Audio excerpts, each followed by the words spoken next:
Muy buenos días a todos. Un placer una vez más estar acá todos juntos en esto que ya es un habitué. Y obviamente, primero el agradecimiento hacia ustedes, ¿sí? Porque como sucede, esto no sería posible sin ustedes, ¿sí? Como Martín dijo, son 10 países de los cuales hacemos relevamiento, más de 30.000 muestras, y eso solo es posible con la participación de cada uno de ustedes, los clientes, los colaboradores de las filiales, los socios de los distribuidores, y eso se logra trabajando entre todos. Entonces, esta información es de ustedes, ¿sí?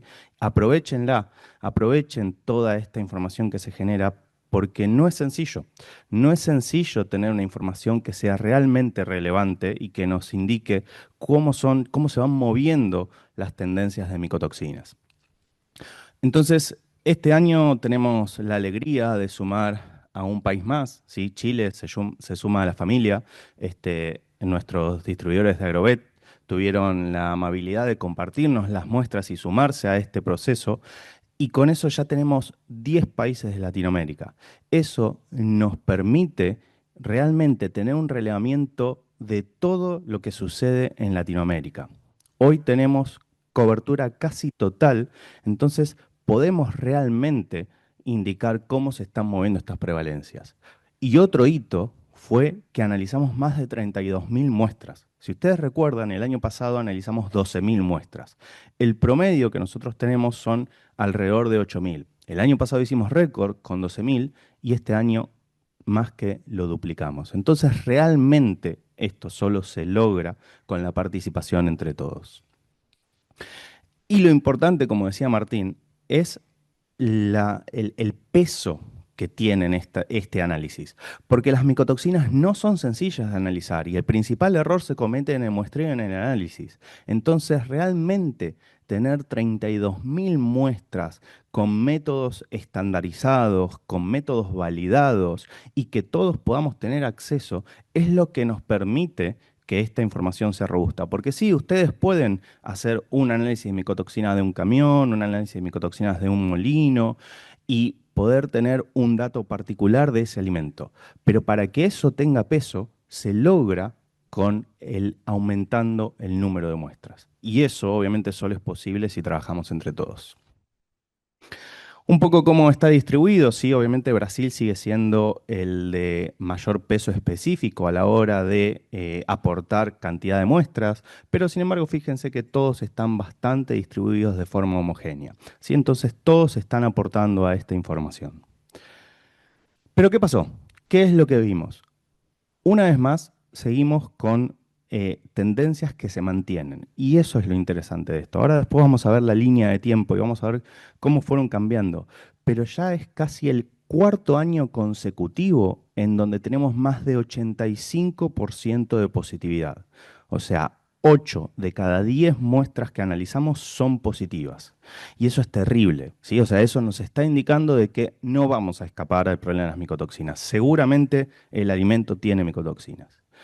Pero como siempre les comento, lo más importante es la segunda parte, la cocontaminación. ¿Cuántas de esas muestras están expuestas a dos o más micotoxinas? Y estamos cercanos al 66%. Es más bajo que el año pasado, ¿sí? Pero sigue siendo un porcentaje muy elevado. Fíjense, sí, esto es lo que yo les comentaba. Fíjense cómo hubo algunos años nuevos, algunos años buenos con 76, 60, pero ya hace 3 años que venimos cercanos al 80% de positividad. Y lo mismo con la cocontaminación, ¿sí? Fíjense, acá es por tipo de micotoxina. Fíjense cómo va variando por tipo de micotoxina y fíjense lo interesante esto es prevalencia por tipo de micotoxina. Fíjense en lo interesante de aflatoxinas, como subieron en algunos años, y esto tiene que ver un poco con la pandemia, ¿sí? Cuando estuvo la pandemia y la dificultad de mover granos hizo que las prevalencias de aflatoxina aumenten porque aumentó el tiempo de guarda, aumentó el tiempo de almacenamiento y las aflatoxinas se producen durante ese proceso. Pero fíjense cómo el promedio está cercano entre el 30 y el 40% de positividad.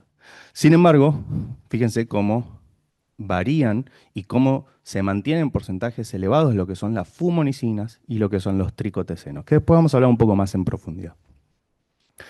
Cuando vemos las cocontaminaciones, era eso que yo les comentaba.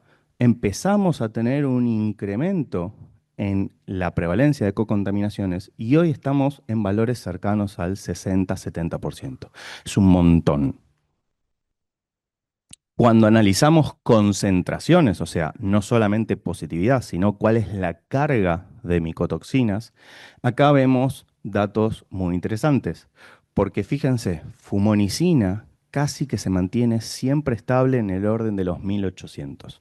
Obviamente va a haber, ustedes van a analizar lotes que pueden tener 10.000, lotes que pueden tener 500, pero el promedio está en el orden de los 1800 ppb. La aflatoxina hace picos, ¿sí? Que tiene que ver con el tiempo de almacenamiento, como les comentaba, y lo que son los tricotecenos también se mantienen, ¿sí? En un orden medianamente estándar, pero del orden de los 800 ppb. Pero acá va a tener que ver y va a tener un impacto qué materia prima estamos analizando. Y eso es algo que incorporamos en este análisis y lo vamos a ver luego. Esto, obviamente, esta es la diapositiva donde todos ustedes le sacan fotos, pero no se preocupen porque al final de la presentación van a poder descargar el book y obviamente lo tienen adelante de ustedes, pero estos son los datos de cada uno de los países con las prevalencias y las concentraciones. Sin embargo, este año analizamos la diferenciación por tipo de materia prima. Y acá es donde empieza a haber datos interesantes. Primero, la soja es dentro de todo bastante resistente a las micotoxinas por características propias de la soja. ¿Sí? La soja produce algunos polifenoles, algunos fitoquímicos que disminuyen la capacidad de producción de micotoxinas y más que nada la colonización fúngica. Sin embargo, maíz y trigo son muy sensibles, especialmente a Fusarium, como vamos a ver a continuación. Y Fusarium tiene algunas estrategias específicas para colonizar el maíz o algunas estrategias específicas para colonizar trigo. Y eso es lo que explica esta diferencia que vemos aquí. Fíjense cómo cambia la prevalencia de DON cuando analizamos trigo, cómo sube, ¿sí? En maíz, soja, sorgo, no hay tanta prevalencia de DON y fíjense en trigo. Y al revés, fíjense en fumonicina. Fíjense cómo en las otras materias primas no hay tanta prevalencia de fumonicina y sin embargo el maíz está explotado. Y esto tiene que ver con características específicas del hongo que nosotros hoy estamos viendo en todo el mundo, que es el Fusarium. Obviamente el Fusarium ustedes ya lo conocen, ya saben que el Fusarium es el hongo que produce fumonicina, tricotecenos y seradenona. Sí, es un hongo que tiene algunas características particulares, como por ejemplo requiere una humedad relativamente alta para poder crecer, tiene una variabilidad de temperatura muy alta. Puede crecer en frío o puede crecer en calor. Necesita bastante nitrógeno, no todas las especies de Fusarium, pero en líneas generales necesita bastante nitrógeno. Y por lo general es lo que llamamos una micotoxina de campo. ¿Qué quiere decir? El hongo va a producir la micotoxina cuando está en la planta, cuando está en el campo. Acá no se ve tan afectado el tiempo de almacenamiento. ¿Sí? Va a haber algunos cambios en la concentración si tenemos más tiempo de almacenamiento, pero no van a ser cambios tan significativos. La mayor cantidad de micotoxinas se produce en el campo. Sin embargo, fíjense, estos son todas las especies, ¿sí? De Fusarium que al menos se conocen. Y esto es cada una de las micotoxinas que puede producir. Fíjense que si nosotros pensamos en Fusarium, automáticamente lo que relacionamos son fumonicinas. Fusarium, fumonicinas. Es lo que sale automáticamente. Sin embargo, solo 3 especies de Fusarium son capaces de producir fumonicina. Las micotoxinas se producen por clados de toxinas, o clados de genes toxicogénicos, que lo que hacen es, si está ese clado dentro de la especie, va a producir la micotoxina. Solo 3 especies de Fusarium tienen capacidad de producir fumonicina. Y sin embargo, fíjense tricotecenos y seradenona. ¿Sí? Esto es fumonicina y esto es tricoteceno y seradenona. Fíjense la cantidad de especies que pueden producir tricotecenos y seradenona. Entonces, Fusarium, vamos a ver más cantidad de hongos capaces de producir tricotecenos y seradenona de lo que vemos en fumonicina. Pero entonces, ¿por qué vemos esas prevalencias de fumonicina? ¿Por qué vemos esas concentraciones de micotoxinas? Eso tiene que ver con las dietas y las materias primas que solemos utilizar en, al menos, porcicultura y avicultura. ¿Por qué? Porque el fusarium, ¿sí? El principal fusarium que produce fumonicina, que es el vermiculoides, prefiere maíz y está especializado y adaptado para infectar el maíz. Entonces, fíjense, esto es lo que yo le digo, estos son los genes asociados a la producción de fumonicina. Hay más de 16 genes asociados a la producción de fumonicina y estos son los genes asociados a la producción de DON. Estos solo están en una especie de Fusarium y estos están en estas 16 especies de Fusarium. Pero fíjense, acá tenemos los dos Fusarium que más solemos ver en Latinoamérica, el Graminarum y el Verticiloides. Y acá es donde está la diferencia, porque parecen iguales, pero fíjense que hay una diferencia no solamente morfológica, sino también desde el punto de vista de estrategia. El verticloides, ¿sí? Lo que tiene es que tiene una necesidad de nitrógeno sumamente superior a la del resto de los fusarium. Entonces se adaptó para infectar a nivel de la raíz. Entonces eso le permite absorber más nitrógeno y quedar a nivel de lo que es el rastrojo cuando hacemos, por ejemplo, cosechamos el maíz, dejamos el rastrojo, queda en el campo y queda ahí todavía consumiendo el nitrógeno de la raíz y consumiendo y generando micotoxina. Entonces, este fusarium está sumamente adaptado a el maíz, porque además también tiene un requerimiento de azúcar mucho más elevado. Entonces necesita el almidón presente en el maíz. Sin embargo, el Graminarum se adaptó para infectar la espiga de trigo. No afecta a nivel de la raíz, afecta a nivel de la espiga cuando la espiga está en floración. ¿Por qué? Porque cuando la espiga de trigo florece, produce una especie de néctar, ¿sí? Que hace que la espiga sea un poco más húmeda y concentre azúcar. Y ahí es donde entra el Fusarium graminarum. Entonces son dos especies distintas de Fusarium, con dos métodos de infección distintos que hacen que se genere esta diferencia de producción de micotoxinas. Y es más, fíjense, el Graminarum prefiere climas fríos y el Verticiloides prefiere climas cálidos. Y eso lo vamos a ver cuando vemos las prevalencias, cómo van rotando las prevalencias a lo largo del año. Y eso es algo de lo que también vamos a poder analizar ahora que, como lo habíamos prometido el año pasado, ya tenemos disponible el software de micotoxinas. Si ustedes recuerdan, en la presentación del año pasado les comentamos que habíamos empezado un trabajo de 3 años de desarrollo de un software de análisis de micotoxinas para que todos ustedes no tengan que esperar este momento, que igual lo vamos a hacer porque no queremos que nos extrañen, pero que puedan ver 24/7 cómo van variando los monitoreos que vamos haciendo. Esto ya está desarrollado y ya está en línea. Sí, a lo largo de este año vamos a estar contactándonos con cada uno de ustedes y capacitándolos, pero ustedes ya lo van a poder utilizar. ¿Y qué es lo que van a poder ver? Fíjense, este es el análisis específico de Argentina. Fíjense, estos son precipitaciones y estos son temperaturas medias del año pasado. Fíjense, sí, en Argentina tenemos lo que es las temporadas húmedas y las temporadas secas, que es en invierno. Entonces, en primavera, verano y otoño, ¿sí? Tenemos lluvias y temperaturas medias un poco más elevadas. Estos son los gráficos de cada uno de los meses de prevalencias a una micotoxina o a dos micotoxinas, exclusivamente fumonicina y DON. Fíjense cómo el promedio de dos micotoxinas está en 50% o menos. Es decir, la probabilidad, la prevalencia de que aparezca fumonicina y DON juntas está 50% o menos durante las épocas más cálidas.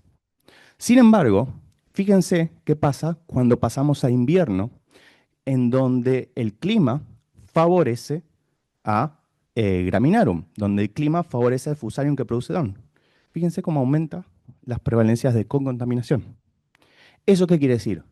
Que al menos en Argentina, en climas fríos, en el momento de invierno, yo voy a estar más expuesto a co-contaminaciones y voy a estar más expuesto al efecto de los tricotecenos. Entonces yo, en los momentos más fríos, al menos en Argentina, voy a tener que tener presente de que voy a tener más exposición de tricotecenos. Y en el resto del año, fumonicina. ¿Sí? Esto es una de las herramientas que nos va a permitir usar este software. Otra de las herramientas, nosotros vamos a poder ver cómo van variando las prevalencias a lo largo del año. Esto es la prevalencia de Argentina, por ejemplo, ¿sí? Cómo va cambiando la prevalencia de micotoxinas. Y, por ejemplo, yo me voy a poder comparar. Si yo agarro una empresa X, no importa, estas son las prevalencias de la empresa y estas son las prevalencias del país. Entonces, fíjense cómo esta empresa compra una materia prima que tiene mucho menos micotoxinas que la prevalencia del país. Entonces, esa empresa se va a poder comparar con el resto y va a poder decir, ok, yo estoy teniendo un mejor manejo de mis materias primas, entonces voy a utilizar estrategias de control distintas. Por otro lado, voy a poder ver los análisis de cada uno de los países. O sea, ustedes, por ejemplo, en México van a poder ver cómo vienen las prevalencias en Argentina, cómo vienen las prevalencias en Brasil, y así van a poder analizar, ok, si yo tengo que comprar maíz de afuera, ¿cómo está viniendo? Ya lo van a tener asociado y también van a poder comparar su empresa con la prevalencia propia de su país. Toda esta información va a estar disponible, ¿sí? Y a lo largo del año vamos a ir instalándosela y van a poder acceder a ella.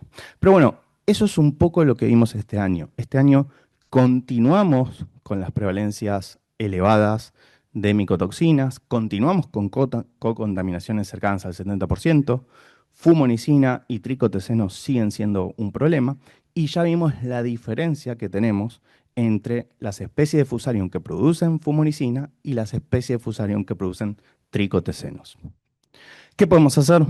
Bueno, obviamente, si conocemos la problemática, podemos seleccionar las herramientas más adecuadas. Si sabemos que en los momentos fríos van a aumentar los tricotecenos, tengo que utilizar herramientas que actúen específicamente para el control de tricotecenos.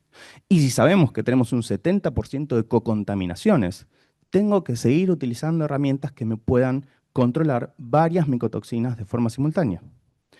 Como ustedes conocen, ¿sí? Detoxa Plus es un inactivador enzimático de micotoxinas que es capaz de controlar varias micotoxinas de forma simultánea. ¿Por qué? Porque tiene las enzimas necesarias para inactivar de forma específica cada una de las micotoxinas, transformando sus metabolitos en metabolitos que no generan toxicidad porque cambian el sitio de acción de esa micotoxina. Entonces, lo que vamos a estar logrando es teniendo un control integral sobre cada una de las micotoxinas que van apareciendo. Entonces, en estos momentos es fundamental utilizar estas herramientas de amplio espectro porque ya vimos a lo que estamos expuestos. Así que con eso les quiero dar un agradecimiento, ¿sí? Una vez más por todo el trabajo que aportan, por toda esta información, porque esto no sería posible sin ustedes. Obviamente voy a estar a disposición a lo largo de la semana por cualquier duda o consulta que quieran hacer, pero una vez más, muchas gracias por su tiempo.